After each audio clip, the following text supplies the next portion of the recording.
Going live. All right. I'm going live, and then I'm going to share. Do you hear me well?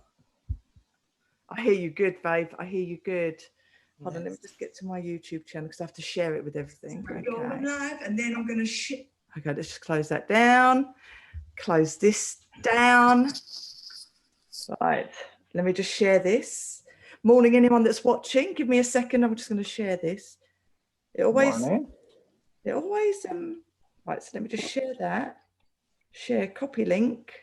Oh, it's so exciting. I'm so glad to see you both again, honestly. Yeah, me too. Yeah, same here. Paste. Right, post that. Oops. I'm not used to my mic yet. And I love your mics. What is it? What is that mic?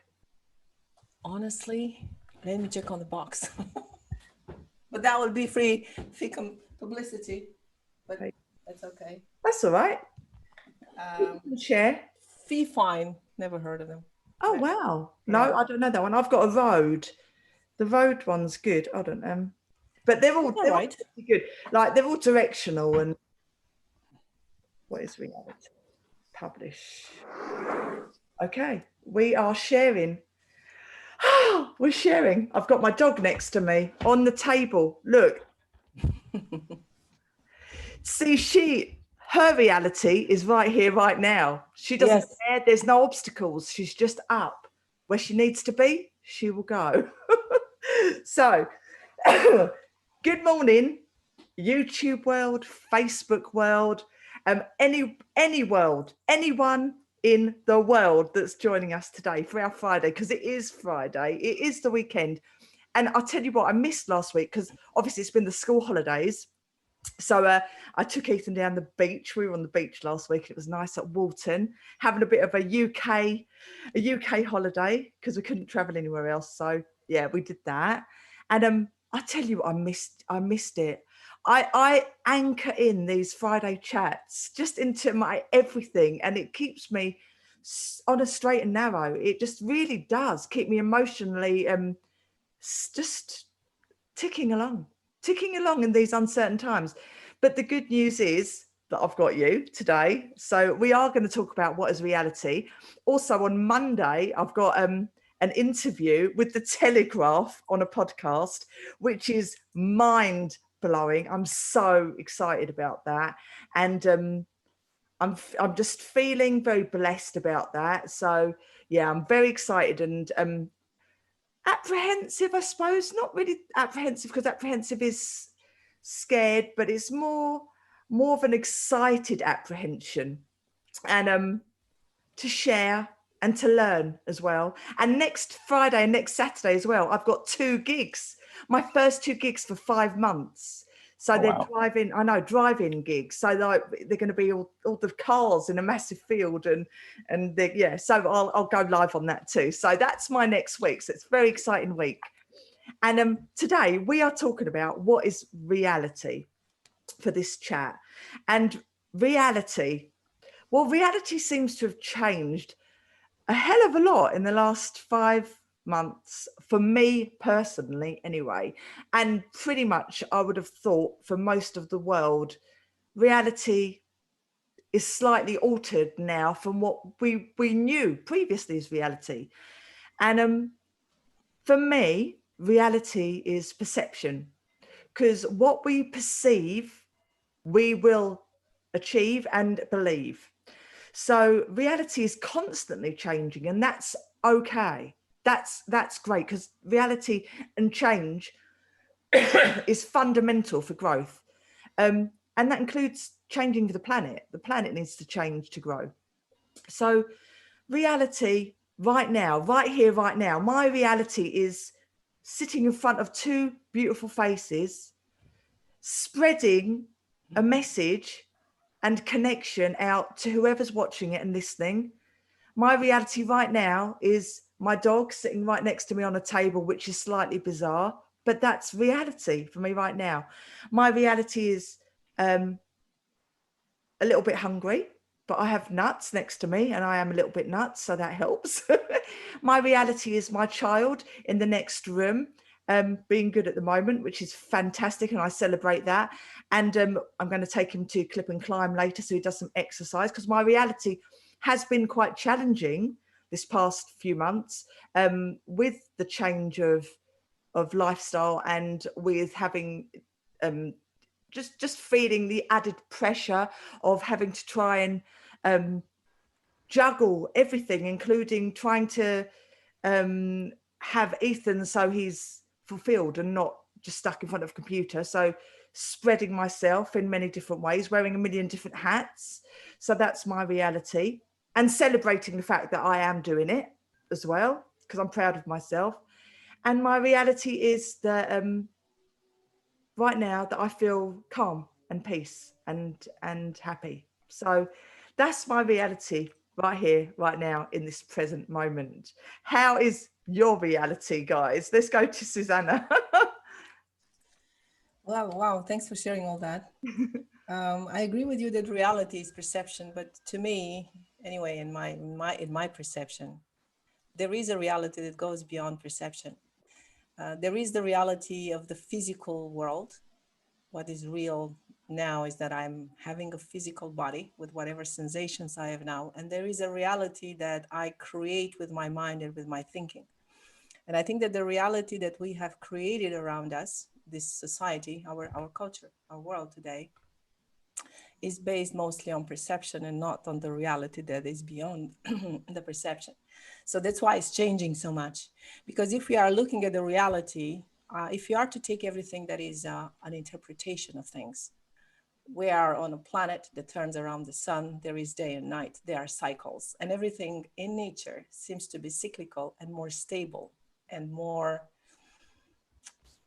we can count more on it, more safe and more secure than it's the reality that we have created that changes too much. Yeah. So I think if the reality around us changes too much, it's because our minds are changing too much and they're fluctuating too much, and they are not anchored at a deeper level of the reality as is, the reality of the earth, the reality of the planet, the reality of the nature. That's what's real. Yeah. Whether I think of it or not, whether I believe in it or not, spring comes and it rains, and night comes and day comes. And this is something we count on. Had we not had these things, we would not be able to create this crazy reality around us. Yeah. So this is, to me, there's a distinction there between what I believe is real and what is real.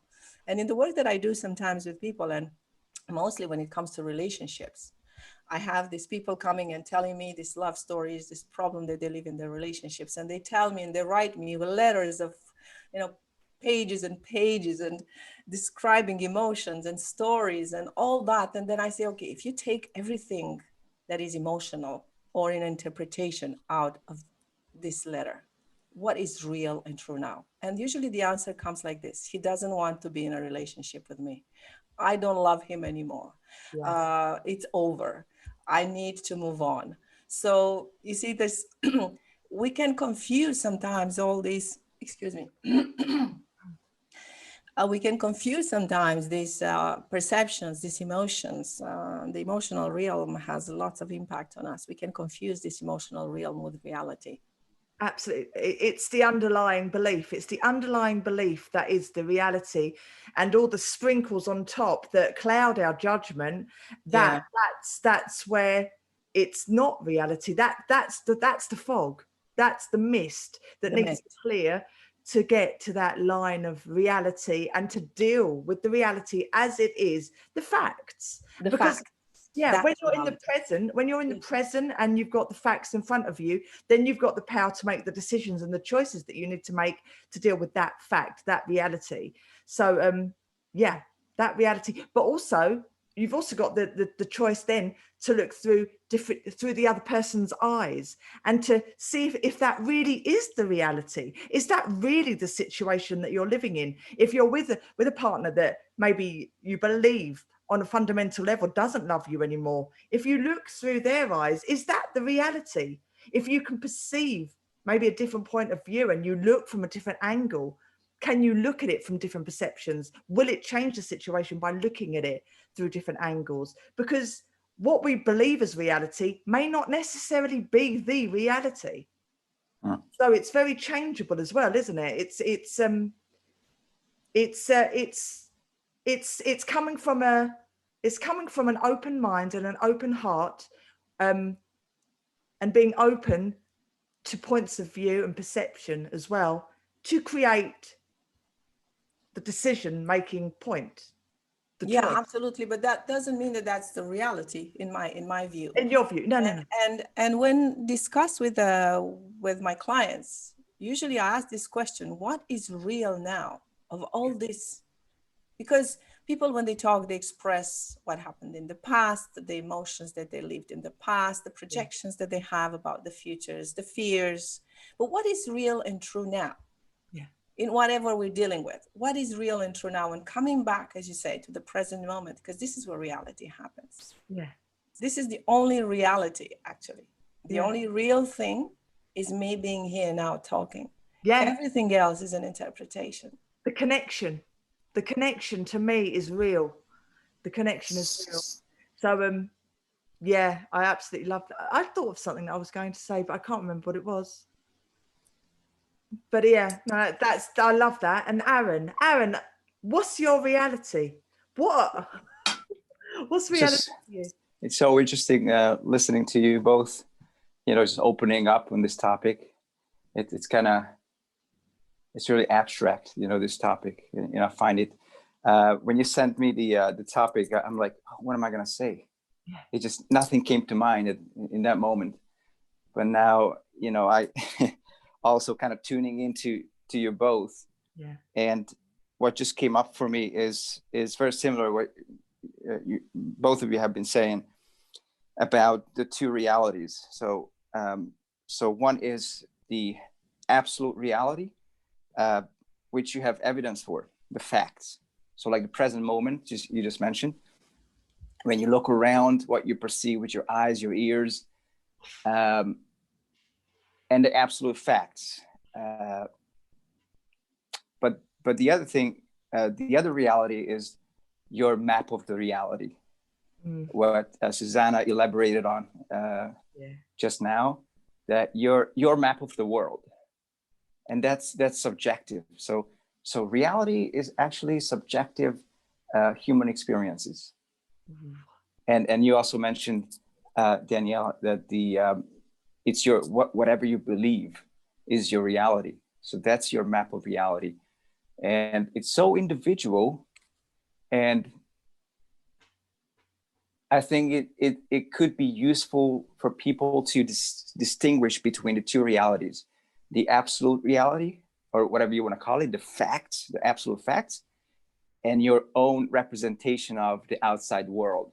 The way you believe it, based on your values, your upbringings,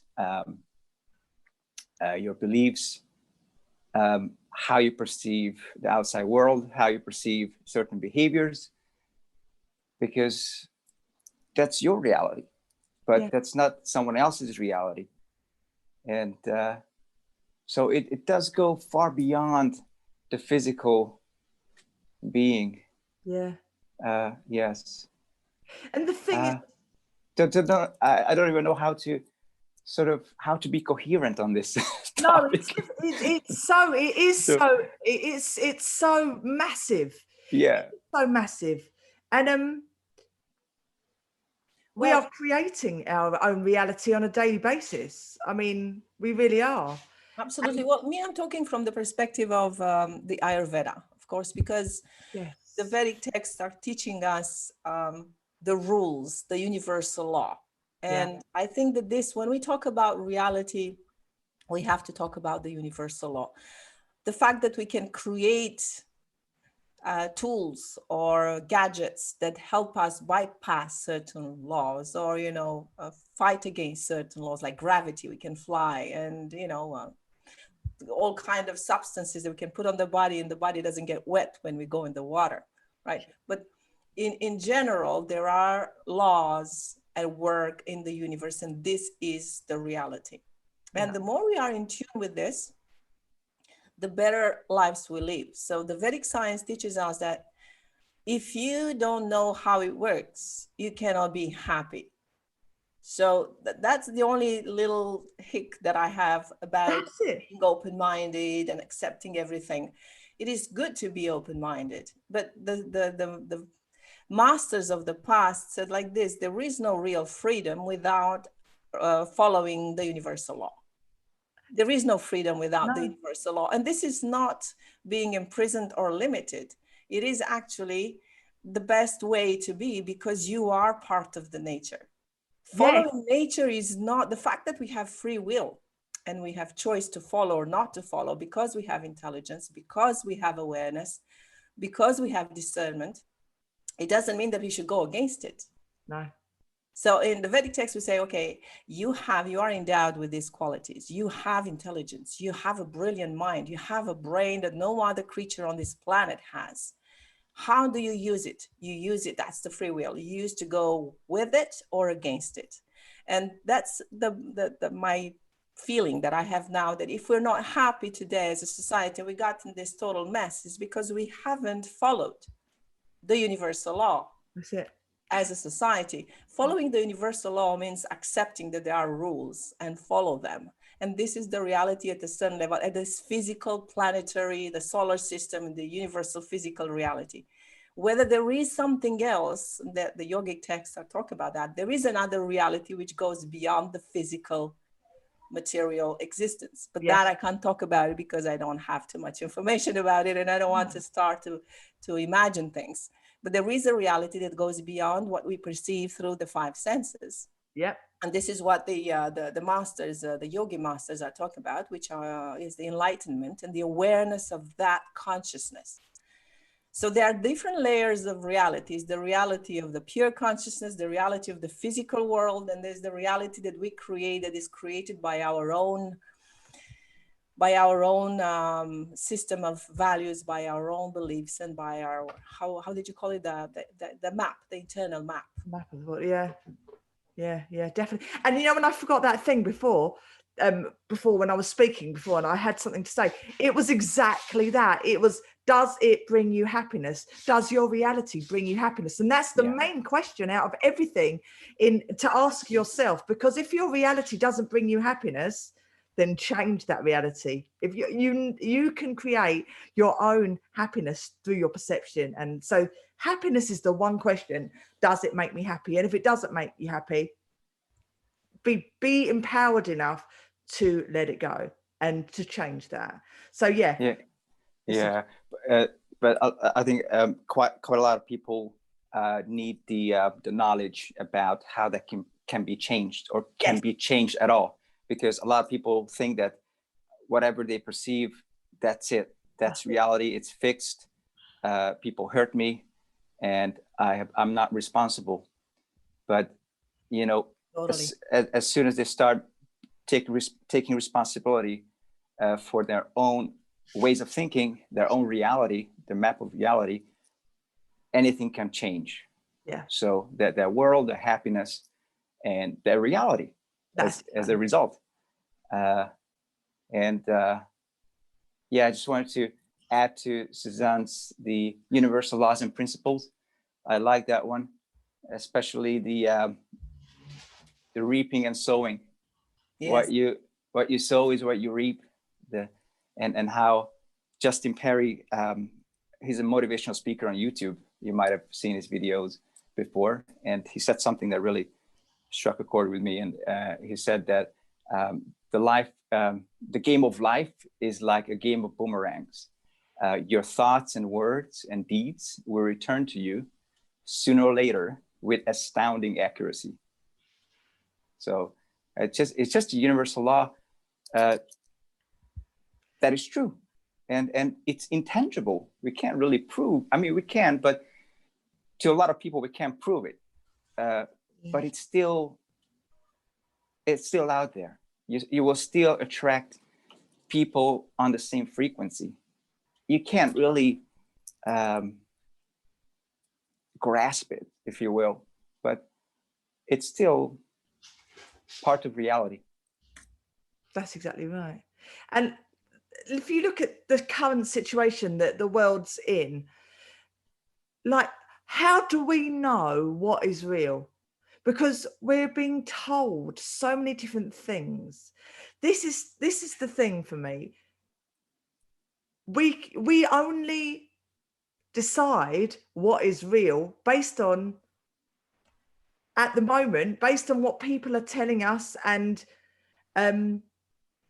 based on what people are telling us, what the media are telling us, what the government's telling us, based on the people, what they're telling us. And a lot of it is second party or third party, a lot of it. So a lot of it we have not experienced ourselves. So we're basing our sense of reality on others' opinions and others' teachings. But how do we know what is real externally? How? Because we can't until we know right now, in our reality, in our worlds, in our whole beings. When we know, but until that point, it's not reality. It's subject. Well, as you said earlier, excuse me to cut you, Danielle. Please do. But I had an idea. I didn't want to lose it. You said earlier that the reality is ever changing. You know, the reality, the external reality we're talking about, our world. Yeah. And so if it's changing all the time, that means there's nothing that can be really known, because there's so many aspects to it that you cannot really know. So maybe the question is not to know what's real out there, but what's real in here and what type of reality you want to create. So rather than struggling to find out and going through all these theories or whatever information is out there today and you don't know how to choose it, it's best to learn about yourself and learn what's your real nature, to learn about your reality and be very clear about the reality you want to project into this, because you are part of it. If it's changing all the time, it's because it's something that we create collectively. And we see with all these movements, how certain movements have more power and then they change the reality, and then other movements come and then things change all the time. So it's not about what the reality is, it's about what type of reality I want to create. And even if I can't change it at the universal, like global scale, I can start to create it in my own reality. And this is why I think it's important to be knowledgeable. And I think what helped me a lot in the work that I do is to have the knowledge of this ancient wisdom, because there's lots of truth in there. It's because it's a knowledge that, for instance, the Vedic texts have been there for 5,000 years at least, and in written form. It's more than that they've been there. And so I always, when I read something or a new discovery, a new technology, I always compare to what they say, because if this knowledge stood the test of time, that means there's something there. And this is how they distinguish actually in yoga. We talk about Sanatana Dharma. It's about the eternal law. And the eternal law is that truth that stays and is valid no matter what happens, across cultures, across epochs, across civilizations. Whatever was valid 5,000 years ago, it's still valid today. That's the truth. That's the reality. Everything else, we are making it ourselves. Absolutely.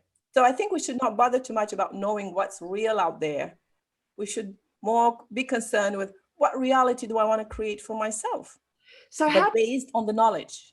How does that fit in? So say, like, from my perspective, like, excuse me. So from my perspective, I've been offered like a gig in Bulgaria, which I've turned down because I don't really want to fly at the moment, because for my reality, I'm living in a world that is being affected by something at the moment, and I don't know what is real. And that fear, and I don't like living in fear or anxiety. I like living in the present. And usually my reality, how I used to be, it's a bit of a weird subject because I'm still the same. But how I used to be was totally live for the moment, and you know, there was nothing stopping me. Everything is possible, in my view. Everything is possible and everything is attainable, and I could go anywhere, and the only limits are the limits that I put on myself. But now, right now, for my reality right now, I'm considering this situation that we're in, not just for myself, but how it may affect the people around me and the people that I love.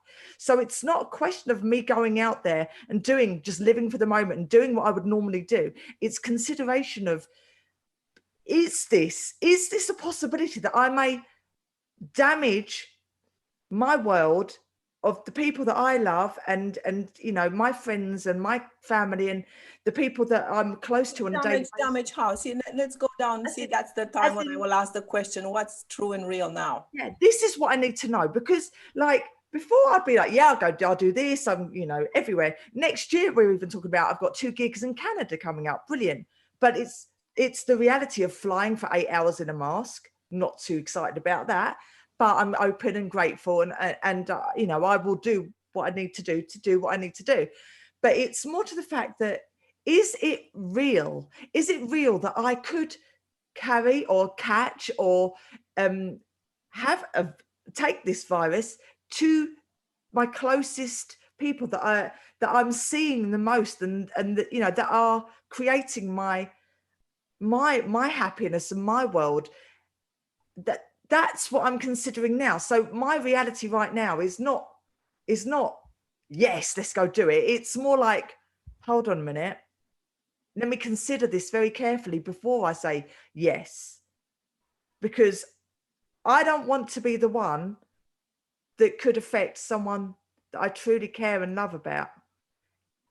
Does that make sense? Absolutely. But then, you know, for these type of things, you have statistics, and the way the statistics are being presented is in terms of number of deaths and number of contamination. But if you take, I saw a Facebook post the other day, which was very neatly done.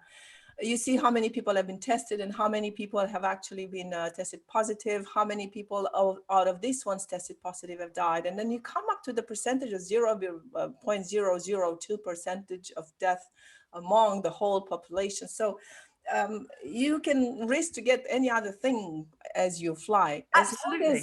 As long as, for instance, the flight is allowed and the regulations in that country allows it, and you are taking the measures, and then I think you should be reasonable about it. That's my opinion. But how do we know? How do we know those statistics are real? You don't know. You create. That's the question. That's question. Exactly when it comes to the point where you create your reality. You don't wait to be told. And this is where the knowledge about your own body, knowing yourself, and mastering the art of listening to your body is very important. Of course, if you don't know anything about your body, you're going to go blindly, and you're going to have to, you know, follow the rules. And of course we follow the rules. I'm not saying not following the rules. No, of course not. Of course. But you're going to be more relaxed about it. I'm putting my mask on when I'm asked to. I'm not going to fight against it. I'm not going to say that there's no virus. My daughter has been tested yesterday because she came out negative. So I'm not, whenever I'm not allowed, I'm not forced to wear the mask, I'm not going to wear it, because I trust my body. There is a deep knowing that I have inside me, that I know that it's okay. So I think that's where where is the importance of knowing yourself, knowing the body, knowing how it works, and knowing that you're doing nobody else can come and tell you, no, you should worry now. Yeah, all you can do, all reality is knowing that you're doing your utmost best to keep sanitized and to stop it by. That's all you can do. That is the reality. So, but also the reality is uncomfortable, and it's uncomfortable in many different ways. It's not just uncomfortable in life in general, because it's an uncomfortable reality that we don't know what's going on out there, really. You know, we can just have to rely on statistics and figures. But it's also uncomfortable in physical form. Like yesterday, I went down to a garden centre with my son and my crazy dog, and normally it's a pleasurable experience. You're going around the garden centre and like you're browsing and you're buying little things, and it's just pleasurable. But yesterday, I don't go out that much anymore because of the mask wearing thing, because it's uncomfortable, and it was just hot, and I was doing it because I wanted to do my part to help others, and everyone else was doing it, and but it was just very uncomfortable. So I felt uncomfortable doing that. So it was more like an experience rather than a pleasurable experience. and I feel for the shops. And I spoke to the checkout girl actually on the way out, and they weren't wearing masks. They were behind the perspex, which is a good thing, I think, because I give so much gratitude to the people that are wearing masks all day, including our doctors and nurses, and including the people that are working on the checkouts and everything like that, because my gosh, I don't know how they do it, honestly. I don't know. It's so uncomfortable. But she was saying, the girl on the checkout, I said, because she said, "Oh, how are you doing today?" I said, "No, I'm really good." I said, "Apart from this mask thing." And she goes, "Oh, I know." I said, and she goes, "All the shops are going to be shutting down soon." She said, "It'll all be going online." And I thought, yeah, that is reality, because who wants to subject themselves to the discomfort? And it's a really sad state of affairs when the world that we know it is having to change in reality because of something that is a perceived reality that we are now creating as a reality. Oh my gosh, this is going on so many levels. But does that make sense? It's just like, this is the reality right now. The masks, the heat, the uncomfort, the discomfort. When is there going to be an end? We don't know. We don't know any of this stuff. All we know is what's right here, right now. And that makes me, that just adds to the unknown. It's almost like a mourning. It's a loss. It's a grief. Because I can only speak for myself, but it's like I'm almost grieving for everybody, for what we're going through, for what people are experiencing. And it's like, it's a process. It's just a process that I'm going through, that this is becoming my reality. And I don't want it to affect my outwardness and my givingness and my love and my passion and my beliefs. I don't want it to affect that, and I won't let it affect that. But what I am doing is just becoming a lot more aware of others, and of how I can protect others through my own actions. That's basically, does that make sense? That was a lot of words. That was reality. It's a lot of questions. Yeah. It's a lot of questions that I don't know if we can actually answer. Yeah, I think it's good to sort of perceive the reality as an ever-changing reality. So meaning that this current situation is temporary. I always thought that. Yeah, because it's temporary, and the life is always changing. This virus is here, but will be gone. So it is down to our belief system again, our filtering system, one of our filtering systems, how you perceive this change, how you perceive this current crisis. And it could be down to one of your powerful beliefs that every adversity contains the seed of an equivalent to greater benefit, or there's benefits in your experiences. And if you look for it, you find it. And then you have a different reality. Yeah. And really trusting the process, that it will change, and maybe going beyond the personal reality and getting in touch with your higher self. That's it. Yeah. Yeah. So what do you think of what do you think about that? The higher self. Oh, I totally feel that all throughout my life, I feel led, and I follow my gut instinct. And whenever I don't follow my gut instinct is when things get a bit friction on my path. So I know that I do trust myself. What I don't trust is the external at the moment. That's the problem. So I build my bubble, and I try and share my bubble as much as I possibly can to give others part of my bubble, like a protection. But on the outside of that bubble, I don't trust the outside of that bubble. I trust my bubble, but I don't want anything to penetrate into my bubble. Well, maybe you should expand your bubble, make it larger. I'm making it massive. It's growing out like a balloon. You can accept a few of us in there. Yeah. Oh, I'm accepting as many as want to come in my bubble. Please, we're all welcome. we're all welcome in my happy bubble. But I don't trust what's on the outside of my bubble. I don't, because I don't know what's real. But that's why you have to, when you get to be in touch with what is real, then you have no more fear. And you see, it's a very, probably you've heard of it or maybe not. The base of yoga and Ayurveda, there is a theory that is, it's a sort of philosophical current, which is called Samkhya, which means the system of enumeration.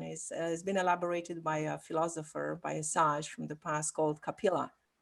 And it was like, it happened, I don't want to say the wrong numbers, but he lived a couple of thousand of years ago, even more. And he looked at the nature and he established what the real rules are, just by observation and deduction and induction. So if this, then that. So he was very scientific in his approach. And the entire system of yoga and Ayurveda are based on his philosophy and his system of enumeration. He's saying that we are composed of 24 elements. And he makes the distinction between that which is permanent and that which is impermanent. And I know I'm taking you into the philosophical part. I like philosophical. I like that. To me, the answers, the truth has to be found there. You'll never find it in here. That's why I don't like it. That's why I don't trust it, because it is unreal. It's not based on the truth. So if you try to make sense of what's happening out there, you'll never make sense of that. That's why yogis and the Buddhists, the monks, they withdraw. Yes, that makes sense. They withdraw. They're in their bubble. They withdraw to see the truth.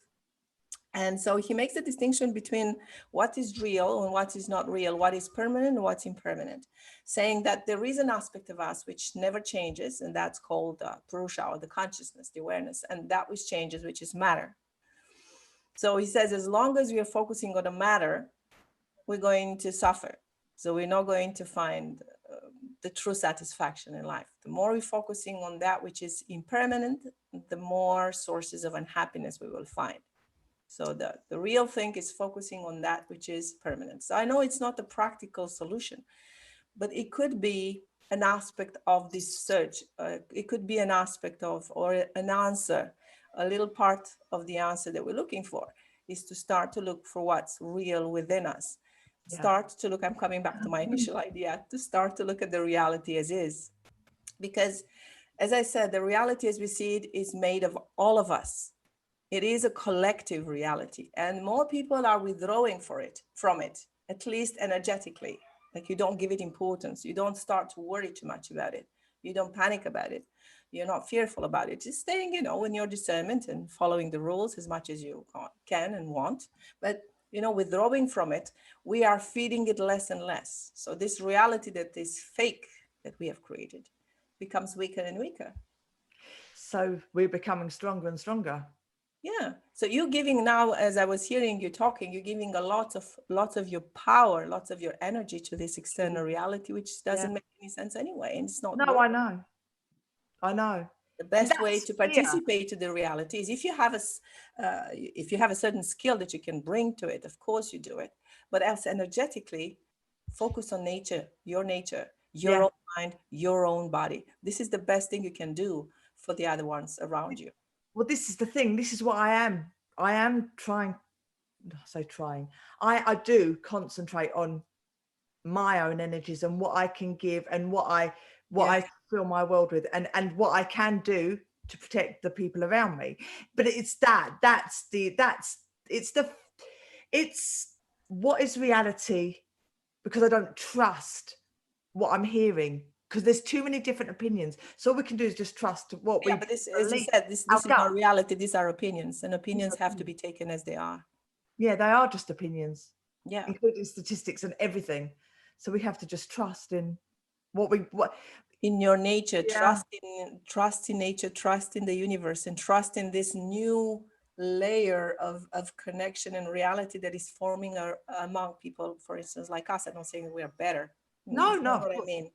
But we can create a network, and we create a reality aside of that, or underneath, or above, or beyond. I don't know how to call it, but connecting at a different level and having more awareness of what's happening and making conscious choices about how we want to feel. I think that's about it. Life is about, because you see, That's very good. simple. That's If you're good, here, you're Susanna. born, you grow older, and you die. That's reality. Yeah.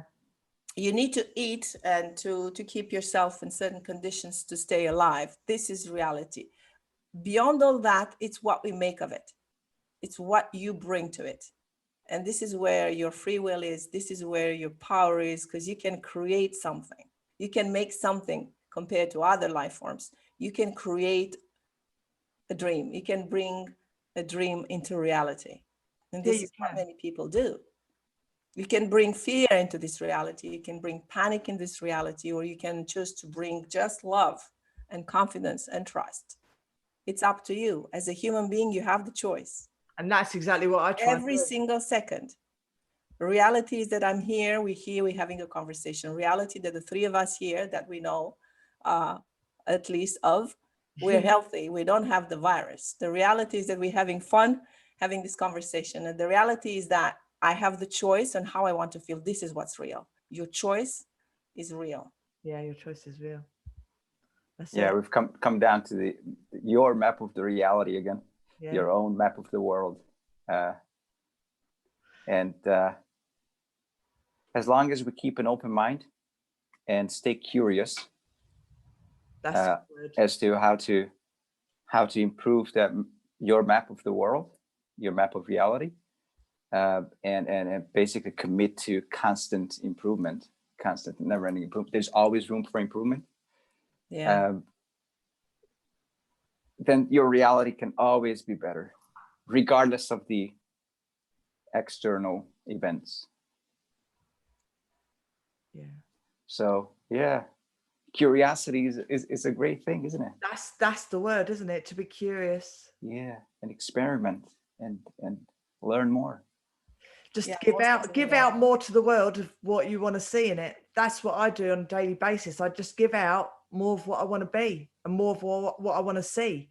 And if you bring people into the present, into the moment, and find out what's actually real right here, right now, so that they can step away from any anxiety and fear, which is existing in their worlds. As soon as they get into the moment and find out exactly what's important right now, then the bad feelings disappear, and they can focus on what's real right now and give out more of what they want to see. It's almost like diving in and then coming up for air, and then spreading that, the new rebirth of the air. Yeah. Yeah, absolutely. It's like the breathing process. It's in and out. Yeah. Like day and night. The moments when you're going within should alternate with moments when you're going without. If you're just staying focused on the outside, then you're not having too much of perception from within. So then you're not balanced. It's not like you have to withdraw from the world entirely now and become a monk. But you can take these moments when you can go within and see what's happening inside, rather than always looking, oh my God, the reality, I'm scared of it. Let's just go in there. And besides, it's your, not only your gift, but it's also in a way your duty as a human being. I think we all have this duty to honor the life that has been given to us. Yeah, it's a gift. It is a gift. And the way to honor it is to learn about it. And be authentic. Authentically you. Yes, and just learn about how you work. Learn more about your body. Learn how it functions. Learn how you keep it balanced. Learn how you can take care of it. This is what Ayurveda is about. Because when you have this knowledge and you trust your body, then you don't worry anymore that much about certain things, because you're going to have signals and you're going to know if the body likes it, if the body doesn't like it. When you eat something, you know it in the taste already, if it's good or not good for you, once you develop this muscle of being in contact with your own nature. Yeah. And being authentically you and being in contact with yourself is not a metaphor. It's something very real and concrete. Listen to this body. What happens here? What do you feel there? Why are you gaining weight? Why are you losing weight? Why are you having heartaches? What are you having, stomach problems? And you have to learn about these things. We are giving the power. This is what is happening. The problem happens there. We're giving the power to other to external sources, to gadgets. I need to have a gadget that tells me if my blood pressure is okay. You should feel it from within. This is mastering your own life. Else you just lived what? To me, this is, for, well, of course, every person is different, but this is, for me, is one of the most important achievements in life. It's not how many money you made or the success you had, it's how much you got to know yourself, your body. Yeah, that's the truth. And how much you have honored the life that was given to you. Were you really aware of it? Did you really live it? That's right. Yeah. It's like the thing that we cannot avoid, the fact that is reality, is that we are born and we are going to die on our plan of life. And it's not to fear death, because that's a natural part of life. And that's something that everyone would experience it. And while we're on this planet, we've got this gift of life. It's our duty to try and give our gifts, what we are born with, out to the planet while we're here. So it's not that's really it, not to fear death, not to fear the unknown, and just to bring it to the present and to be authentically you. I think that's all you can do. That's all you can do. And give out more. Give out more of what you want to see and what you want to be in this world. Just share the love, share the light.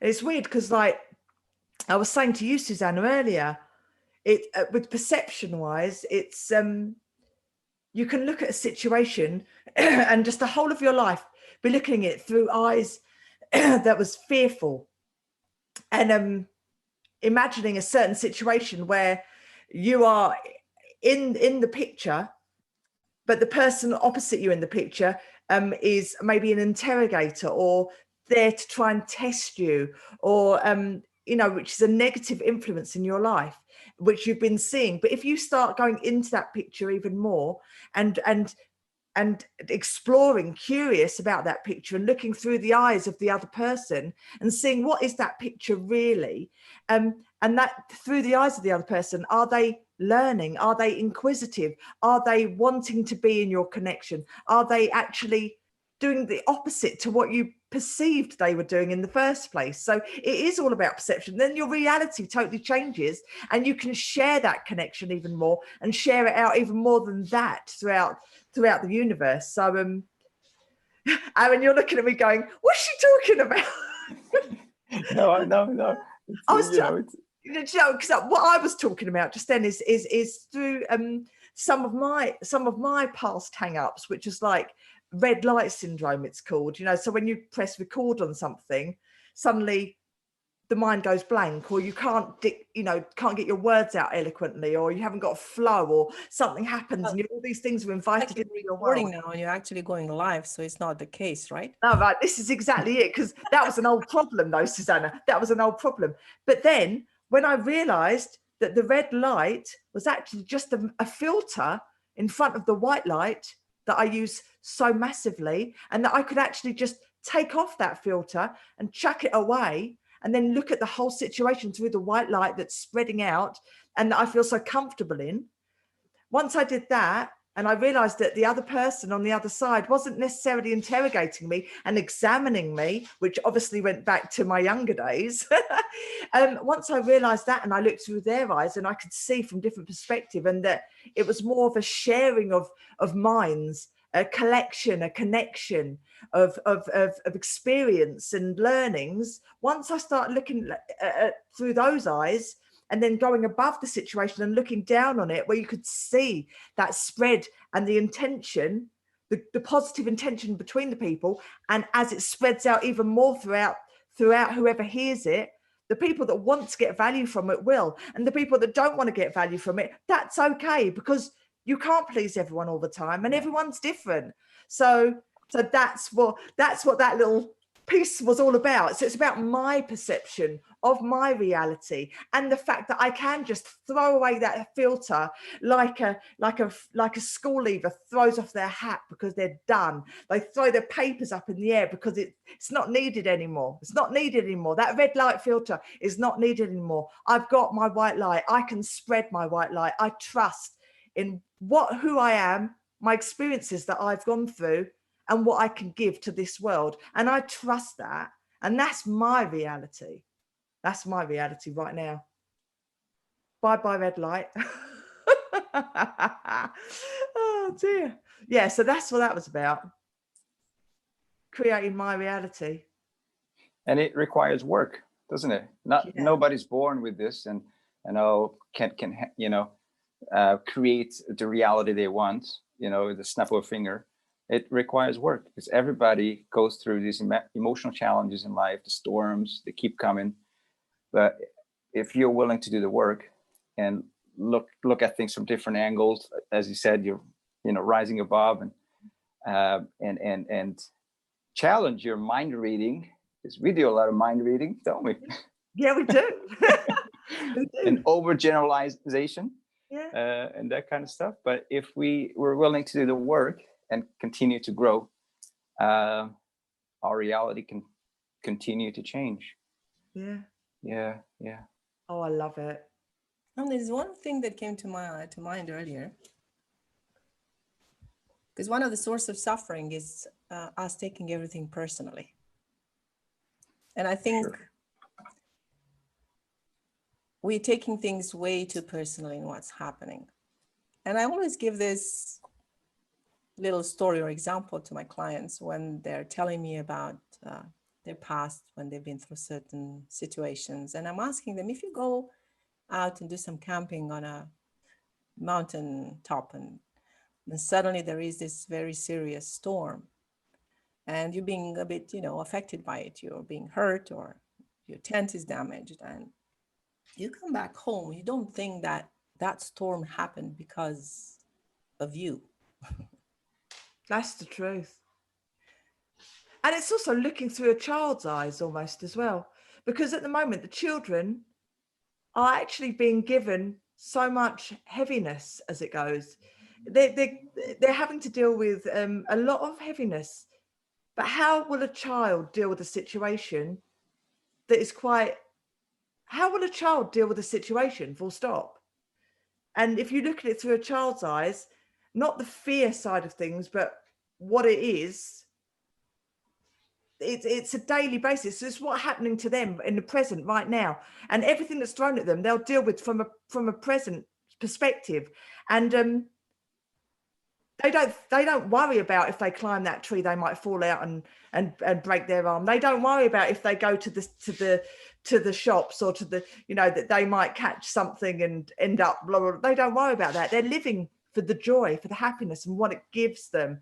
And so maybe we can all live through the eyes of a child a little bit more and just take that innocence. Yeah, absolutely. It's funny you saying that because a couple of days ago I've had that. I was in the bathroom the other day and suddenly I remembered a moment from my childhood very clearly, together with the state that I was in. Not that state of awe and where there's no, it's like, I like to call it Hakuna Matata. Because of the Lion King movie that I've watched 100 times with my daughter. Yeah. And when there was no worry, like you just wake up and you can't wait to go outside and play. There's no worry. There's nothing that disturbs your mind at all. And I said, well, this is cool because see, this state exists in the memory of your nervous system. So It's not hard. We're always 2 questions or a couple of decisions away from any positive state that we want to be in. And this is the mistake we're always falling into, believing that we want the external reality to affirm us, to confirm us, or to make us happy. The state that you're looking for is already there, even if you never experienced it. People say, well, I never experienced love in my life. I was never really loved by my family. So that's why I can't experience love now.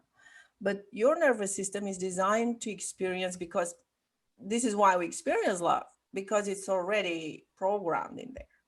We have the capacity of feeling all this wide range of emotions, from the worst, loss, despair, to the most subliminal and sublime love and, enlightenment. They're all there. And you are a couple of questions away, a couple of intentions away, or a couple of decisions away. Today, I want to feel that way. Today, I want to use the faculty of choice to bring this playfulness, to bring this Hakuna Matata, to bring this. But the fear that people have is that they believe that if you're like this, you're not going to be aware, or you might do mistakes. It's not the case, because you're just awakening the state in the body and the mind that you have now as an adult. So you're not going to become a child. You're going to feel like a child. Yeah. So you still have your discernment. Everything else you have learned so far, all the discernment and everything you learned to be and live safely in this world is still going to be there. It's just you're going to feel better. So I think the reality is that, and that's what we have to remind everybody. The reality is that we have the choice. Yeah, we do. And it's funny you say that, actually, because when I was a child, I was very, very badly bullied, right from 3 years old. And at 3 years old, I was bullied by my teacher. And I was made to sit outside. I was tied to a chair without a coat on. And I was sitting outside my classroom, tied to a chair in the snow, right? And I think that at the time, I've worked on this now, obviously, but at that time, that was my turning point. That was my turning point for the bullying side of things. And I used to externalize. My parents, I'm very lucky, the fact that my parents are so close. And it was all okay. It was all going to be okay because my parents were there, and they would look after me. And, and because I was so young, didn't have the tools at the time to deal with those feelings and those emotions I was experiencing. So I externalized it. But now with my learnings throughout life that I carried with me so many years of my life, those learnings, that I was going to be bullied. I was fearful. I was all those things of that 3-year-old child for so many years. But then when I learned the tools that I needed to go back and reframe that situation and to look after my younger 3-year-old self and to tell her that wasn't okay, that I went through that and that it was all going to be okay, and all those things that I needed to tell her. And so it could just pattern throughout my life would just flow out again. And it all made sense. And now I've took back my power. I empowered myself, and I care and I love my parents with all my heart, and I'll do anything I can to protect them. That's the truth. But I also know that I am empowered. I'm responsible for my own power. I'm responsible for my own self. And it's okay. And of your own reality. Yeah, of my own reality. Yes. And I think no, the only thing that happens, because I know I don't want to make it seem like it's easy, and it is easy, but it's what I mean is that it's possible. Because what happens with the experiences from the past, it's just one memory and one experience that becomes bigger and takes the whole space, because this is what the unconscious mind knew what to do at that time. But if you take that experience to shrink it, then it creates place from others. So, you shrink it, you reframe it, you digest it, you put it somewhere in the past, and you create different possibilities. But what I mean is that we all are designed to feel all kinds of emotions. Yeah. By default. Yeah, and that's life. And that's allowed. We're allowed. It might take some time for certain things to be fixed, but not with NLP. It goes quite fast, actually. It does. Just like that. A lifetime just cleared up, just like that. When you decide, I think the power of decision and choice, once you've decided that you've had enough and that you want to be guided so that you know how to change that, and you've got those tools in your toolbox to be able to change that situation, once you choose, then that's it. That's the decision made. And it will so what do you choose, for instance, now if you had the choice? What would you choose to feel in regards to the external reality that you say or you think you don't trust? What would you choose? I choose love, full stop. I choose love. That is all I can choose, because the facts of the matter are that we still don't know, and I still don't trust the external to an extent, but all I can do is work on my reality and what I give out to the world, and trust that I have all the tools that I need to be able to have a healthy and happy and loving life. and to give that out to as many people as I possibly can to help them make their little bubbles bigger. And if everyone's bubbles get bigger and bigger, we all join bubbles, we'll all become one massive bubble, and then there's no room for the outside world. So happy days. Oh, happy day. Just like that. I think we've got, it's been an hour. It's been an hour. It's been an hour. Oh my God. Has anyone got anything else to say? Aaron, did you want to say anything to end or? No, I just choose to trust that anything that happens to us is an opportunity to grow. But that's all. I love that. I love that. Yeah. Thank you. Thank you. Thank you. Thank you both for being so flipping phenomenal. Yet again, mind blown. Oh, I love it. I'm so grateful to you both. And anyone that's watching this journey of this hour, we've been on a flipping journey in an hour, haven't we? My gosh. So everyone that's watching, what is reality to you? Think about that today. Have a little think about that. And leave your comments below. Come and join us for our next chats. And if we can help you in any way, reach out to us. We're here to help in any way we possibly can. Share the video, like, subscribe. I'm going to put everyone's details that's in this in the comments, so you'll be able to see who they are. And this font of wisdom I'm surrounded by, I'm flipping lucky girl. I'm a lucky girl, and everything just kind of makes a little bit more sense, right? So have a beautiful weekend. Raise your vibration. Be the light, and we all flipping love you. Mwah. Say bye, guys. Bye, everyone. I'm going offline, hon. Here we go.